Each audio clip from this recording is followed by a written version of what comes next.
तो चलिए इनको मिलता है ग्राफ कॉपी, 1 कॉपी, 2 पेन और 50 रुपीज़। पर एक क्लैपिंग हो जाए इनके लिए। सभी को मेरा नमस्कार। आज हम लोग 10th क्लास के बच्चों से केमिस्ट्री का पहला लेसन और दूसरा लेसन क्वेश्चन पूछने वाले हैं और जो बच्चा इसे बताएगा, हर एक क्वेश्चन 10 से 15 क्वेश्चन पूछा जाएगा। जो बच्चा बताएगा, तो उसको ग्राफ कॉपी, 1 कॉपी, 50 रुपीज़ और 2 पेन मिलेगा। अगर आप भी महाराजगंज से हैं या उसके अगल-बगल से हैं, तो आप आ सकते हैं और आपको भी याद है, तो आप टेस्ट देकर आप गिफ्ट जीत सकते हैं। धन्यवाद। चलिए आज का क्वेश्चन देखते हैं। रासायनिक अभिक्रिया। जब कोई एक पदार्थ दूसरे पदार्थ में मिलकर नए पदार्थ का निर्माण करता है, रासायनिक अभिक्रिया कहलाता है। कोई example? Carbon plus oxygen, carbon dioxide. बहुत अच्छा।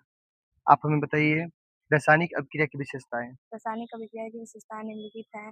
गैस का निकलना। कुछ रासायनिक अभिक्रिया में गैस निकलती है, जैसे एक परख नमी में सोडियम कार्बोनेट का विलयन लेकर कार्बन उसमें तनु हाइड्रोक्लोरिक। हाइड्रोक्लोरिक अम्ल डालने पर कार्बन डाइऑक्साइड गैस निकलती है। अवक्षेप का बनना। कुछ रासायनिक अभिक्रिया में अवक्षेप प्राप्त होता है, जैसे सोडियम क्लोराइड के जलीय विलयन में सिल्वर नाइट्रेट का जलीय विलयन डालने पर सोडियम क्लोराइड का दही जैसा सफेद अवक्षेप प्राप्त होता है। बहुत अच्छा। रंग परिवर्तन। रंग में परिवर्तन होना। कुछ रासायनिक अभिक्रिया में रंग में परिवर्तन होता है, जैसे पोटेशियम परमैंगनेट के बैंगनी बैंगनी रंग के विलयन में थोड़ा-थोड़ा करके नींबू का रस निचोड़ने पर विलयन का बैंगनी रंग गायब हो जाता है। ताप में परिवर्तन होना। कुछ रासायनिक अभिक्रिया में ताप में परिवर्तन होता है, जैसे काली चूना के ढेले पर जल गिराया जाता है तो पर्याप्त मात्रा में ऊष्मा निकलती है। अवस्था में परिवर्तन। कुछ रासायनिक अभिक्रियाओं में अवस्था में परिवर्तन होता है, जैसे मोमबत्ती को जलाया जाता है तो मोमबत्ती का कुछ भाग द्रवित होकर नीचे गिर जाता है और कुछ भाग वाष्प में परिवर्तित होकर जलता है। बहुत अच्छा। आप हमें बताइए वियोजन अभिक्रिया जब वैसी विथ एक एग्जाम्पल। वैसी अभिक्रिया जिसमें वैसी अभिक्रिया जिसमें स- वैसी अभिक्रिया जिसमें कोई पदार्थ सरलतम पदार्थों दो या दो से अधिक सरलतम पदार्थों में टूटता है, वियोजन अभिक्रिया कहलाता है।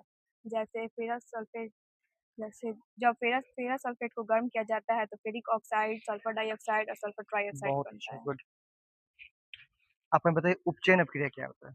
तो वैसी अभी पदार्थ में ऑक्सीजन का योग और हाइड्रोजन का वियोग हाइड्रोजन का पृथक्करण उपचयन अभिक्रिया कहलाता है। उपचयन फिर से बताइएगा। पदार्थ में ऑक्सीजन का योग और हाइड्रोजन का पृथक्करण बहुत उपचयन अच्छा। अभिक्रिया कहलाता है। लिटमस के बारे में बताइएगा।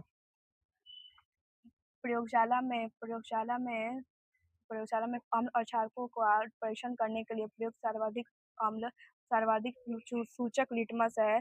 सूचक को लिटमस पत्र के रूप में अथवा लिटमस विलियन के रूप में उपयोग किया जाता है। यह दो प्रकार का होता है, नीला लिटमस, लाल लिटमस। अम्ल नीले लिटमस को लाल कर देता है, क्षारक लाल लिटमस को नीला कर देता